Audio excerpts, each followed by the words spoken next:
Assalamualaikum warahmatullahi wabarakatuh. Halo semuanya, kembali lagi bersama saya Siti Soleha dengan NIM 859173154 dari UPBJJ Mataram. Nah teman-teman, kali ini kita sudah memasuki materi tentang jenis zat dalam makanan. Nah pada materi kali ini kita akan mempraktikkan beberapa praktikum. Yaitu yang pertama kita akan mempraktikkan tentang pengelompokan bahan makanan.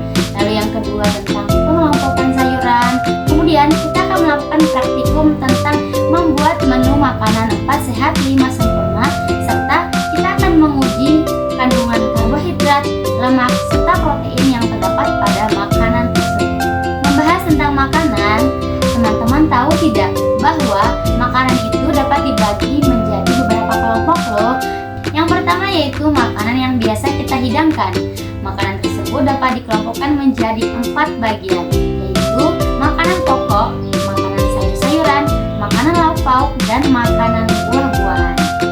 Berikutnya, makanan dibagi atau dikelompokkan berdasarkan slogan 4 sehat 5 sempurna, yaitu berisikan makanan pokok, makanan sayur-sayur, lauk pauk, buah-buahan, dan untuk pelengkapnya adalah susu. Lalu yang terakhir adalah makanan dibagi sesuai dengan fungsi fisiologinya, yaitu yang biasa kita kenal dengan triguna makanan. Triguna makanan sendiri yaitu yang berisi tentang makanan yang dapat berguna sebagai penggerak, pembentuk, dan pengatur. Yang berguna sebagai penggerak yaitu maksudnya makanan-makanan yang dapat menambah stamina kita atau tenaga kita dalam melakukan gerakan atau aktivitas, yaitu dapat kita temui pada karbohidrat dan lemak serta protein. Lalu yang kedua yaitu sebagai pembangun, artinya yaitu makanan-makanan yang dapat sebagai pembangun sel-sel yang ada dalam tubuh kita, yaitu dapat kita temui pada makanan-makanan yang mengandung mineral, protein, dan vitamin. Lalu yang terakhir yaitu sebagai pengatur, yang dimana makanan-makanan yang kandungannya itu dapat sebagai pengatur dalam tubuh kita, pengatur organ-organ tubuh kita, yaitu dapat kita temui pada makanan-makanan yang mengandung protein dan air. Nah, jadi teman-teman, di sini saya sudah memiliki 20 macam bahan makanan yang akan kita bagi ke dalam kelompok masing-masing. Baik teman-teman, langsung saja kita bagi atau kelompokkan makanan-makanan yang sudah saya punya di sini sesuai dengan kelompok masing-masing. Di sini saya sudah memiliki 20 macam bahan makanan yang akan kita kelompokkan. Baik, kita langsung saja ya teman-teman. Yang pertama saya punya ayam. Ayam ini mengandung protein tinggi, jadi kita masukkan ke dalam kelompok zat protein.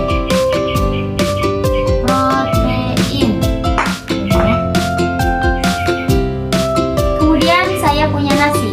Nasi mengandung karbohidrat yang tinggi, jadi kita masukkan ke kelompok karbohidrat. Kemudian ada tempe. Tempe terbuat dari kedelai. Kedelai mengandung protein yang tinggi, jadi kita taruh di kelompok protein. Berikutnya ada susu. Susu dan keju. Susu dan keju sama-sama mengandung lemak yang banyak, jadi kita masukkan ke kelompok lemak. Lalu berikutnya ada kol.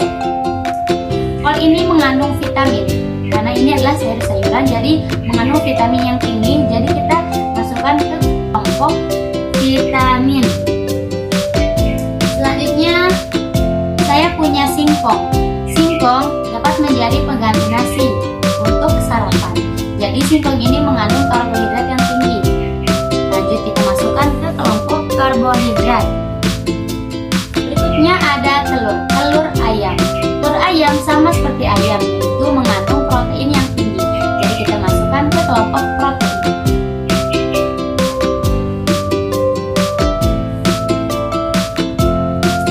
Lalu berikutnya ada tahu. Berikutnya ada tahu. Tahu sama seperti tempe, yaitu terbuat dari kedelai, tapi kalau tahu ini terbuat dari ampas kedelai. Jadi kita masukkan ke dalam kelompok protein karena kedelai mengandung protein yang tinggi. Lalu berikutnya ada kemiri dan minyak. Kemiri ini dapat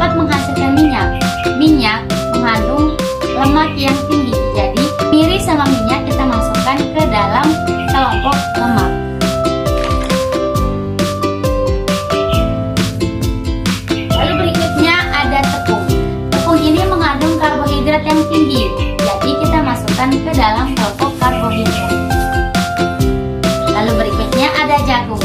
Jagung juga sama seperti singkong, pengganti nasi. Jadi kita masukkan ke dalam kelompok karbohidrat. Lalu berikutnya ada kelapa. Kelapa ini dapat dijadikan sebagai santan. Nah, santan mengandung lemak yang banyak. Jadi kita masukkan santan ke dalam Jadi kita masukkan kelapa ke dalam kelompok lemak. Lanjut di sini saya punya blue band. Blue band atau margarin ya, adalah pengganti minyak. Jadi kita masukkan ke kelompok lemak. Lalu berikutnya saya punya jeruk dan timun. Jeruk dan timun mengandung vitamin. Jadi kita masukkan ke kelompok vitamin. Jeruk mengandung vitamin C dan timun mengandung vitamin A. Lalu selanjutnya ada wortel dan tomat. Wortel dan tomat ini sama-sama mengandung vitamin yang tinggi. Jadi kita masukkan ke dalam kelompok vitamin. Lalu yang terakhir saya punya kentang. Kentang ini juga dapat sebagai pengganti nasi atau singkong. Jadi mengandung karbohidrat yang tinggi. Kita masukkan ke kelompok karbohidrat.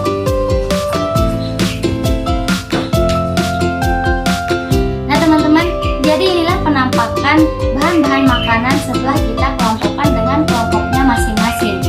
Ini adalah bahan-bahan makanan yang termasuk ke kelompok karbohidrat. Ini adalah bahan-bahan makanan yang masuk ke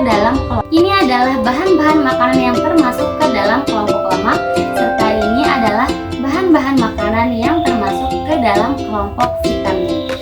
Jadi, semua makanan yang telah saya siapkan memiliki kelompok masing-masing sesuai dengan kandungan-kandungan yang terdapat pada makanan tersebut.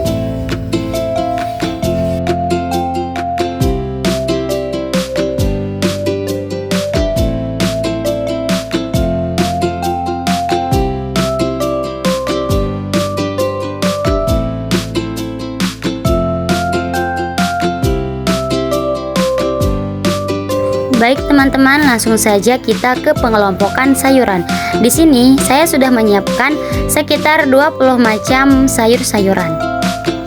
Ada sayuran daun, sayuran buah, sayuran umbi atau akar, sayuran kacang-kacangan, dan sayuran tunas.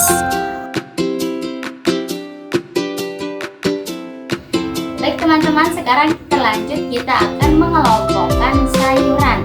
Nah, di sini kita sudah bagi kelompok sayuran menjadi 5, yaitu yang pertama ada sayuran daun, lalu sayuran buah, kemudian ada sayuran umbi atau akar, lalu kemudian ada sayuran kacang-kacangan, dan yang terakhir ada sayuran tunas. Nah, baik, di sini saya sudah memiliki 20 jenis sayuran yang akan saya bagi sesuai dengan kelompok masing-masing. Baik, kita langsung saja ya. Kita langsung mulai saja. Yang pertama yaitu timun. Timun adalah makanan yang masuk ke dalam kelompok sayuran buah. Jadi kita masukkan ke dalam kelompok sayur buah. Lalu kemudian ada wortel. Wortel masuk ke dalam kelompok sayuran umbi atau akar, karena wortel tumbuh di dalam tanah atau di akar. Jadi kita masukkan ke dalam kelompok sayuran akar atau umbi. Lalu berikutnya ada ubi jalar. Ubi jalar sama seperti wortel, yaitu tumbuh di dalam tanah. Jadi kita masukkan ke dalam kelompok sayur umbi atau akar. Lalu berikutnya ada tomat. Tomat masuk ke dalam kelompok buah, karena tanamannya itu berbuah. Jadi kita masukkan ke dalam kelompok sayur buah. Lalu berikutnya ada daun singkong. Ini teman-teman sudah pasti tahu ya, masuk ke dalam kelompok apa? Ya jelas pasti masuk ke dalam kelompok sayur daun, karena dia adalah daun singkong. Lalu berikutnya ada sawi hijau. Sawi hijau masuk ke dalam kelompok apa ya? Yang pasti masuk ke dalam kelompok sayuran daun. Lalu berikutnya ada bayam. Bayam juga masuk ke dalam kelompok sayur daun, karena ini adalah makanan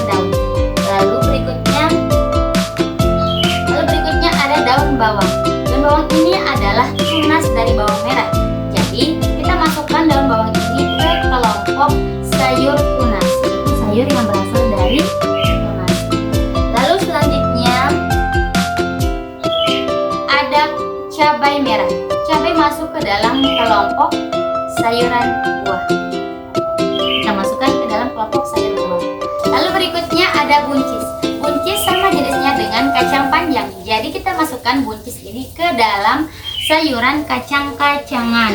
Nah, lalu sudah pasti di sini saya punya ada kacang merah, kacang hijau, dan kacang tanah. Ketiga jenis kacang ini pasti masuk ke dalam kelompok sayur kacang-kacangan. Lalu berikutnya ada kangkung dan kemangi. Kangkung dan kemangi sudah pasti kita masukkan ke dalam kelompok sayur daun karena berbentuk daun. Lalu selanjutnya ada talas dan singkong. Talas dan singkong sama seperti ubi dan wortel, yaitu tumbuh di dalam tanah. Jadi kita masukkan ke dalam kelompok sayur akar atau umbi. Lalu saya punya terong dan pari. Terong dan pari termasuk ke dalam kelompok sayur buah karena berbentuk buah. Jadi kita masukkan ke dalam kelompok sayur buah.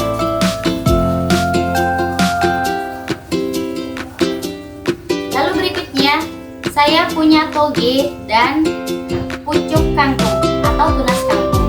Ini adalah sama-sama makanan dari tunas. Jadi kita masukkan ke dalam kelompok sayur tunas. Lalu saya punya bawang putih dan jahe. Bawang putih dan jahe masuk ke dalam kelompok sayuran akar atau umbi karena tumbuhnya itu di dalam tanah. Lalu yang terakhir ada kentang. Kentang masuk ke dalam kelompok sayuran akar atau umbi karena sama seperti wortel, yaitu tumbuh di dalam tanah. Baik, jadi teman-teman, inilah penampakan sayur-sayuran setelah saya kelompokkan sesuai dengan kelompok masing-masing. Inilah macam-macam sayuran yang termasuk ke dalam kelompok sayur daun. Ini macam-macam sayuran yang termasuk ke dalam sayur buah. Lalu ini adalah macam-macam sayuran yang masuk ke dalam kelompok sayur akar atau umbi. Berikutnya ini adalah macam-macam sayuran yang termasuk ke dalam sayuran kacang-kacangan. Lalu yang terakhir, ini adalah macam-macam sayuran yang termasuk ke dalam kelompok sayur tunas. Baik, mungkin sampai sini praktik kali ini. Sampai bertemu di praktik-praktik berikutnya.